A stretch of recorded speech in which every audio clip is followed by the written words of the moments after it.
'Cause I am yours and you are mine.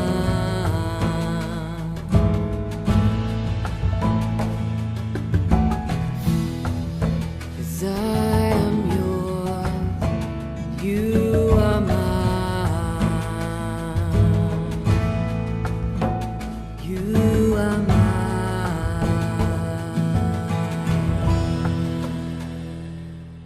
మత్తయి సువార్త 26వ అధ్యాయము మొదటి వచనం నుండి.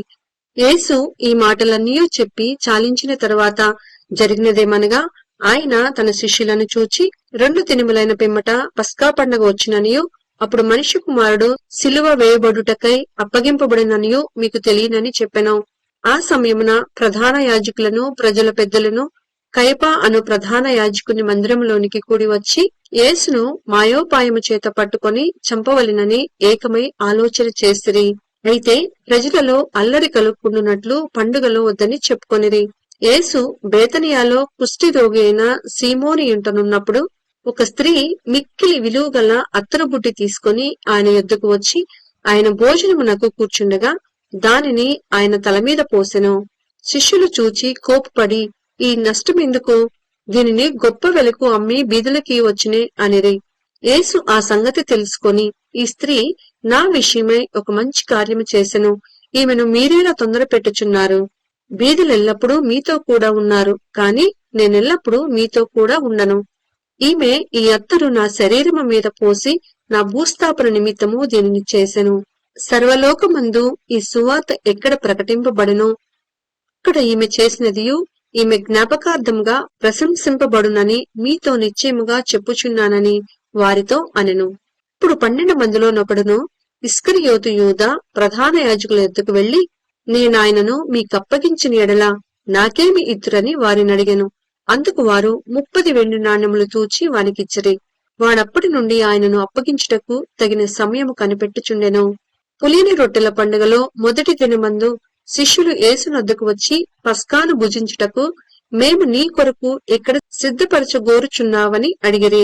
అందుకాయన, మీరు పట్టణమందున్న ఫలాని మనిషిని యొద్దకు వెళ్లి, నా కాలము సమీపమై ఉన్నది, నా శిష్యులతో కూడా నీ ఇంట పస్కాను ఆచరించెదనని బోధకుడు చెప్పుచున్నాడని అతనితో చెప్పుము. యేసు తమకు ఆజ్ఞాపించిన ప్రకారము శిష్యులు చేసి పస్కాను సిద్ధపరిచిరి. సాయంకాలమైనప్పుడు ఆయన 12 మంది శిష్యులతో కూడా భోజనమునకు కూర్చుండెను. వారు భోజనము చేయుచుండగా ఆయన, మీలో ఒకడు నన్ను అప్పగించునని మీతో నిశ్చయముగా చెప్పుచున్నానెను.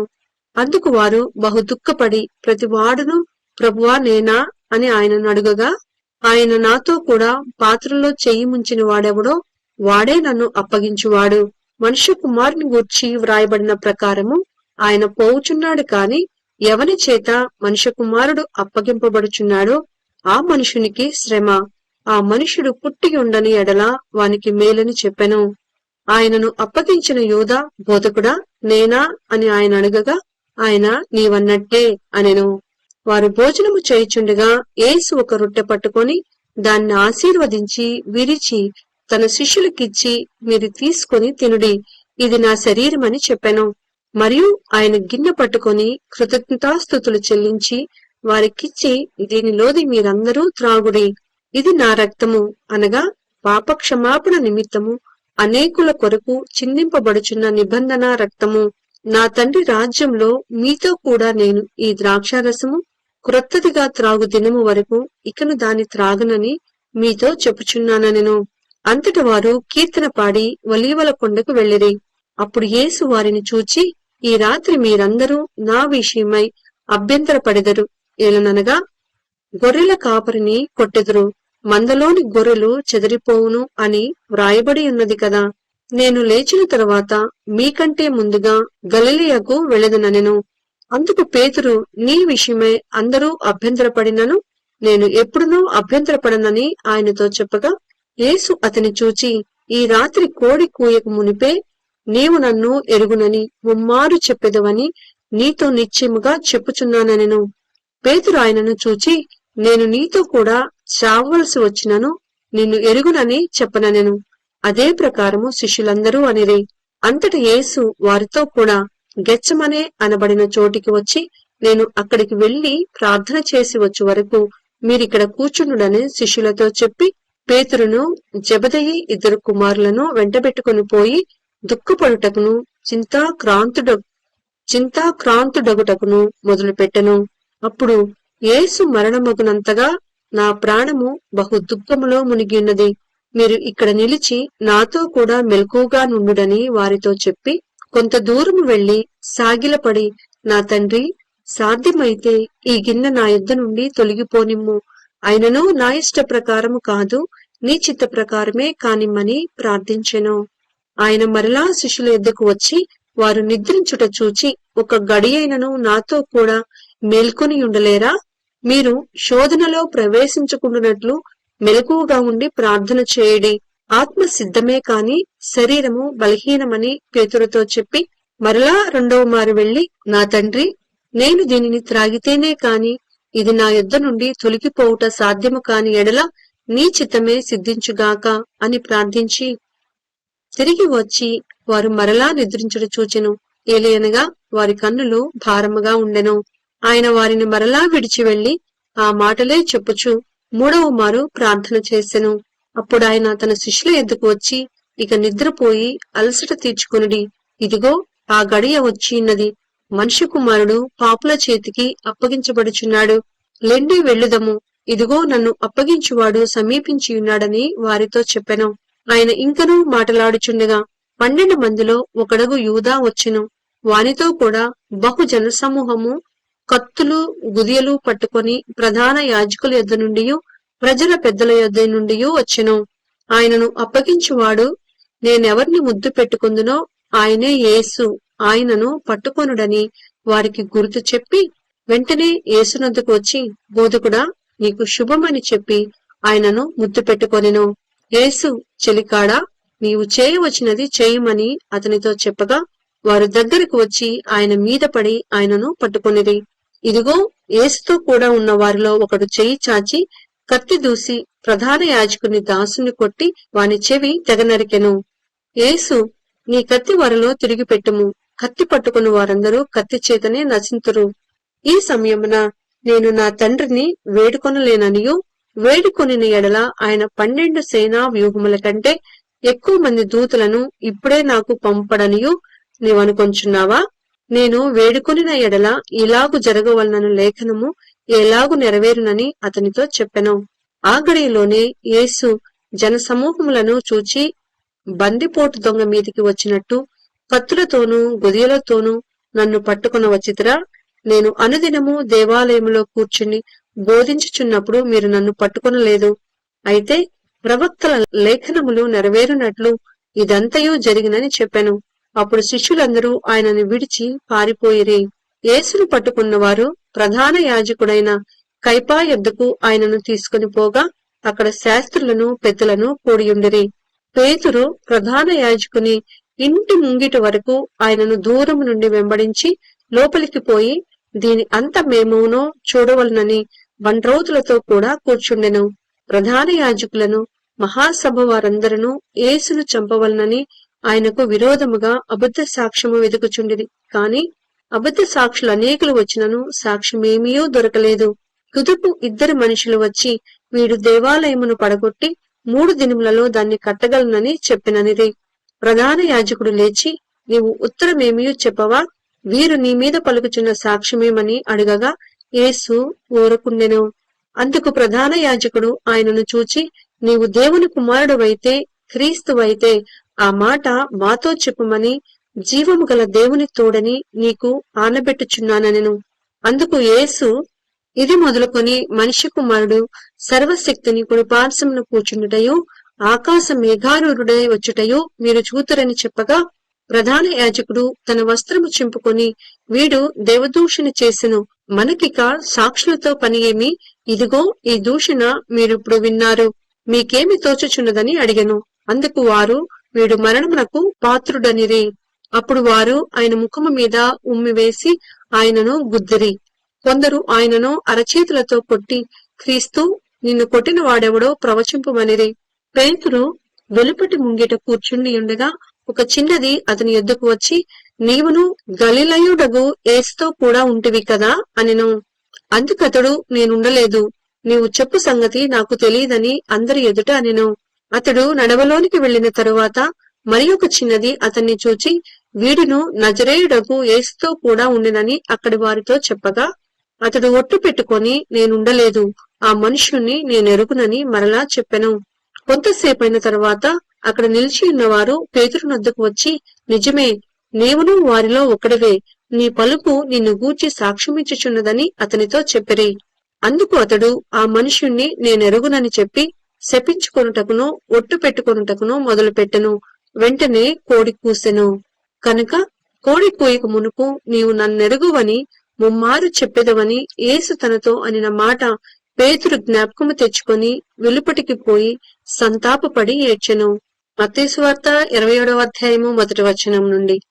ఉదయమైనప్పుడు ప్రధాన యాజకులను ప్రజల పెద్దలందరూ యేసును చంపవలనని ఆయనకు విరోధముగా ఆలోచన చేసి ఆయనను బంధించి తీసుకుని పోయి అధిపతి అయిన పొంతి పిలాతునకు అప్పగించిరి. అప్పుడు ఆయనను అప్పగించిన యూదా ఆయనకు శిక్ష విధింపబడగా చూచి పశ్చాత్తాపడి ఆ 30 వెండి నాణెములు ప్రధాన యాజకుల యొద్దకును పెద్దల యొద్దకును మరలా తెచ్చి, నేను నిరపరాధ రక్తమును అప్పగించి పాపము చేసితినని చెప్పెను. వారు దానితో మాకేమి, నీవే చూచుకోమని చెప్పగా, అతడు ఆ వెండి నాణెములు దేవాలయంలో పారవేసి పోయి ఊరిపెట్టుకొనెను.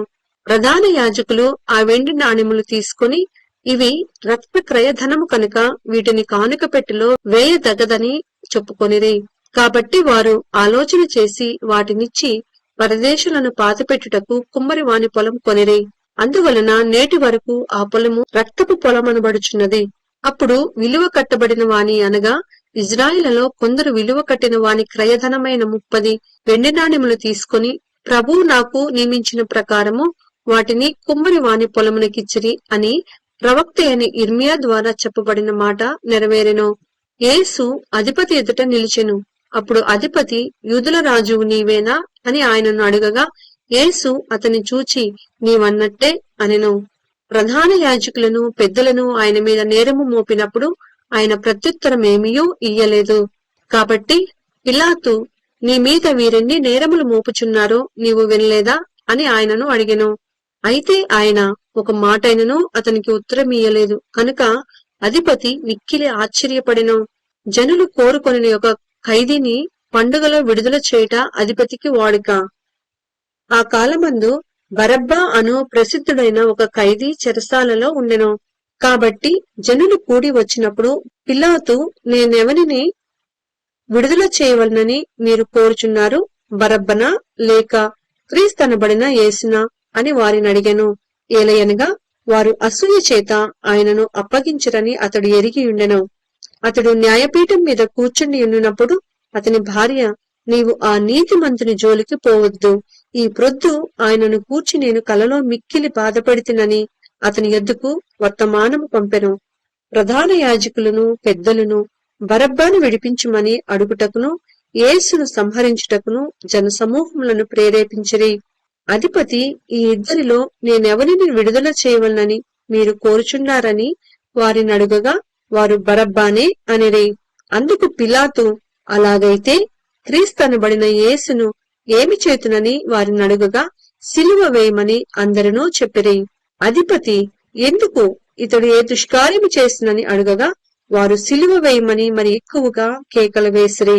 పిలాతు అల్లరి ఎక్కువగుచున్నదే కాని తన వలన ప్రయోజనమేమీయూ లేదని గ్రహించి నీళ్లు తీసుకొని జనసమూహము ఎదుట చేతులు కడుక్కొని, ఈ నీతిమంతుని రక్తమును కూర్చి నేను నిరపరాధిని, మీరే చూచుకొనుడని చెప్పెను. అందుకు ప్రజలందరూ, వాని రక్తము మా మీదనో మా పిల్లల మీదనో ఉండునుగా కానిరే. అప్పుడతడు వారు కోరినట్టు బరబ్బను వారికి విడుదల చేసి యేసును కొరడాలతో కొట్టించి సిలువ వేయనప్పగించెను. అప్పుడు అధిపతి యొక్క సైనికులు యేసును అధికార మందిరములోనికి తీసుకుని పోయి ఆయన యుద్ధ సైనికులందరినీ సమకూర్చిరి. వారు ఆయన వస్త్రములు తీసివేసి ఆయనకు ఎర్రని అంగీ తొడిగించి ముండ్ల కిరీటమును అల్లి ఆయన తలకు పెట్టి ఒక రెల్లు ఆయన కుడి చేతిలో నుంచి ఆయన ఎదుట మోకాళ్ళుని, యూదుల రాజా నీకు శుభమని ఆయనను అపహసించి ఆయన మీద ఉమ్మివేసి ఆ రెల్లును తీసుకొని దానితో ఆయనను తల మీద కొట్టిరే. ఆయనను అపహసించిన తరువాత ఆయన మీదనున్న ఆ అంగీని తీసివేసి ఆయన వస్త్రములు ఆయనకు తొడిగించి సిలువ వేయుటకు ఆయనను తీసుకొని పోయిరి.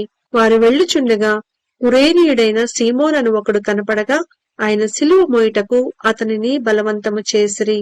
వారు కపాల స్థలమును అర్థమిచ్చు గొల్గతా అనబడిన చోటికి వచ్చి చేదు కలిపిన ద్రాక్షారసమును ఆయనకు త్రాగనిచ్చిరి. కాని ఆయన దానిని రుచి చూచి త్రాగనొల్లకపోయెను. వారు ఆయనను సిలువ వేసిన పిమ్మట చీట్లు వేసి ఆయన వస్త్రములు పంచుకొనిరి. అంతట వారక్కడ కూర్చుండి ఆయనకు కావలియుండిరి. ఇతడు యూదుల రాజైన యేసు అని ఆయన మీద మోపబడిన నేరము వ్రాసి ఆయన తలకు పైగా ఉంచిరి. మరియు కుడివైపున ఒకడును ఎడమవైపున ఒకడును ఇద్దరు బందిపోటు దొంగలు ఆయనతో కూడా సిలువ వేయబడిరి. ఆ మార్గమున వెళ్ళుచుండిన వారు తలచుచు, దేవాలయమును పడగొట్టి 3 దినములలో కట్టువాడా, నిన్ను నీవే రక్షించుకొనుము, నీవు దేవుని కుమారుడవైతే సిలువ మీద నుండి దిగుమని చెప్పుచు ఆయనను దూషించిరి. అలాగే శాస్త్రులను పెద్దలను ప్రధాన యాజకులను కూడా ఆయనను అపహసించుచు, వీడు ఇతరులను రక్షించెను, తన్ను తానే రక్షించుకొనలేడు, ఇజ్రాయేలు రాజు కదా, ఇప్పుడు సిలువ మీద నుండి దిగిన ఎడల వాణ్ణి నమ్ముదుము, వాడు దేవుని యందు విశ్వాసముంచెను, నేను దేవుని కుమారుడని చెప్పెను కనుక ఆయనకిష్టుడైతే ఆయన ఇప్పుడు వాణ్ణి తప్పించునని చెప్పిరి. ఆయనతో కూడా సిలువ వేయబడిన బందిపోటు దొంగలను అలాగే ఆయనను నిందించిరి. మధ్యాహ్నము మొదలుకొని 3 గంటల వరకు ఆ దేశమంతటను చీకటి కమ్మెను. ఇంచుమించు 3 గంటలప్పుడు యేసు ఏలీ ఏలీ లామా సబక్తాని బిగ్గరగా కేకవేసెను. ఆ మాటకు నా దేవా నా దేవా నన్నెందుకు చేయి విడిచితివని అర్థము. అక్కడ నిలిచిన్న వారిలో కొందరు ఆ మాట విని ఇతడు ఏలియాను పిలుచుచున్నాడనిరి. వెంటనే వారిలో ఒకడు పరిగెత్తుకుని పోయి స్పంజి తీసుకొని చిరకలో ముంచి రెల్లున తగిలించి ఆయనకు త్రాగనిచ్చెను. తక్కిన వారు ఊరకుండుడి, ఏలియా అతని రక్షింపవచ్చునేమో చూతమనిరి.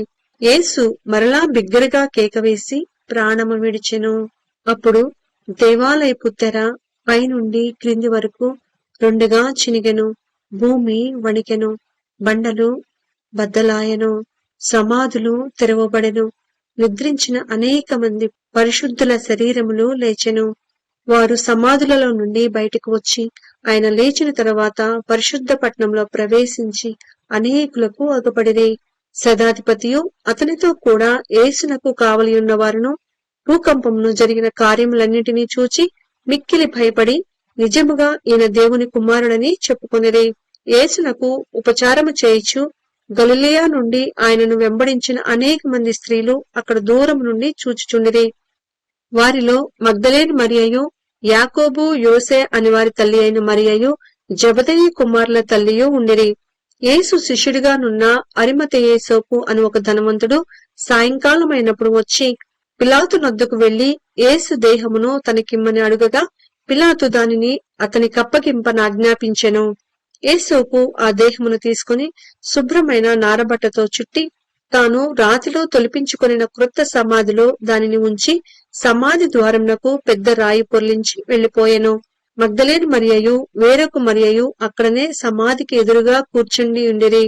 మరునాడు అనగా సిద్ధపరచు దినమునకు మరుసటి దినమున ప్రధాన యాజకులను పరిసయ్యులను పిలాతు నొద్దకు కూడి వచ్చి, అయ్యా, ఆ వంచకుడు సజీవుడై ఉండినప్పుడు 3 దినములైన తర్వాత నేను లేచెదనని చెప్పినది మాకు జ్ఞాపకమున్నది. కాబట్టి 3వ దినం వరకు సమాధిని భద్రము చేయ నాజ్ఞాపించుము. వాని శిష్యులు వచ్చి వానిని ఎత్తుకుని పోయి ఆయన మృతులలో నుండి లేచినని ప్రజలతో చెప్పుదురేమో. అప్పుడు మొదటి వంచన కంటే కడపటి వంచన మరి చెడ్డదై ఉండునని చెప్పిరి. అందుకు పిలాతు, కావలివారున్నారు కదా, మీరు వెళ్లి మీ చేతనైనంత మట్టుకు సమాధిని భద్రము చేయడని వారితో చెప్పెను. వారు వెళ్లి కావలివారిని కూడా ఉంచుకొని రాతికి ముద్ర వేసి సమాధిని భద్రము చేసిరి. మత్తయి సువార్త 28వ అధ్యాయము 1వ వచనం నుండి. విశ్రాంతి దినము గడిచిపోయిన తరువాత ఆదివారమున తెల్లవారుచుండగా మగ్దలేని మరియయు వేరొక మరియయు సమాధిని చూడవచ్చిరి. ఇదిగో, ప్రభువు దూత పరలోకము నుండి దిగివచ్చి రాయి పొర్లించి దానిమీద కూర్చుండెను. అప్పుడు మహాభూకంపము కలిగెను. ఆ దూత స్వరూపము మెరుపు వలె నుండెను. అతని వస్త్రము హిమమంత తెల్లగా ఉండెను. అతనికి భయపడుట వలన కావలివారు వణికి చచ్చిన వారి వలె నుండిరి. దూత ఆ స్త్రీలను చూచి, మీరు భయపడుకుడి, సిలువ వేయబడిన యేసును మీరు వెతుకుచున్నారని నాకు తెలియను. ఆయన ఇక్కడ లేడు, తాను చెప్పినట్టే ఆయన లేచి ఉన్నాడు. రండి, ప్రభువు పండుకొన్న స్థలము చూచి త్వరగా వెళ్లి ఆయన మృతులలో నుండి లేచి ఉన్నాడని ఆయన శిష్యులకు తెలియచేయడి. ఇదిగో ఆయన గలిలయలోనికి మీరు ముందుగా వెళ్ళుచున్నాడు, అక్కడ మీరు ఆయనను చూతురు. ఇదిగో మీతో చెప్పితినెను. వారు భయముతోనూ మహా ఆనందముతోనూ సమాధి యొద్ద నుండి త్వరగా వెళ్లి ఆయన శిష్యులకు ఆ వర్తమానము తెలుప పరిగెత్తుచుండగా యేసు వారిని ఎదుర్కొని, మీకు శుభమని చెప్పెను. వారు ఆయన యొద్దకు వచ్చి ఆయన పాదములు పట్టుకొని ఆయనకు మొక్కగా, యేసు భయపడుకుడి, మీరు వెళ్లి నా సహోదరులు గలిలయకు వెళ్లవలెననియు వారక్కడ నన్ను చూతురనియు వారికి తెలుపుడనెను. వారు వెళ్ళుచుండగా కావలి వారిలో కొందరు పట్టణములోనికి వచ్చి జరిగిన సంగతులన్నిటినీ ప్రధాన యాజకులతో చెప్పిరి. కాబట్టి వారు పెద్దలతో కూడి వచ్చి ఆలోచన చేసి ఆ సైనికులకు చాలా ద్రవ్యమిచ్చి, మేము నిద్రపోవచుండగా అతని శిష్యులు రాత్రివేళ వచ్చి అతనిని ఎత్తుకొని పోయిరని మీరు చెప్పుడి. ఇది అధిపతి చెవినబడిన ఎడల మేమతన్ని సమ్మతిపరిచి మీకేమీ తొందర కలుగకుండా చేతుమని చెప్పిరి. అప్పుడు వారు ఆ ద్రవ్యం తీసుకొని తమకు బోధింపబడిన ప్రకారం చేసిరి. ఈ మాట యూదులలో వ్యాపించి నేటి వరకు ప్రసిద్ధమై ఉన్నది. 11 మంది శిష్యులు యేసు తమకు నిర్ణయించిన గలిలయలోని కొండకు వెళ్లిరి. వారు ఆయనను చూచి ఆయనకు మ్రొక్కిరి కాని కొందరు సందేహించిరి. అయితే యేసు వారి యొద్దకు వచ్చి, పరలోకమందును భూమి మీదను నాకు సర్వాధికారము ఇయ్యబడి ఉన్నది. కాబట్టి మీరు వెళ్లి సమస్త జనులను శిష్యుల్నిగా చేయడి. తండ్రి యొక్కయు కుమారుని యొక్కయు పరిశుద్ధాత్మ యొక్కయు నామములోనికి వారికి బాప్తీసమిచ్చుచు, నేను మీకు ఏ ఏ సంగతులను ఆజ్ఞాపించితినో వాటన్నిటినీ గైకొనవలనని వారికి బోధించుడి. ఇదిగో నేను యుగ సమాప్తి వరకు సదాకాలము మీతో కూడా ఉన్నానని వారితో చెప్పెను.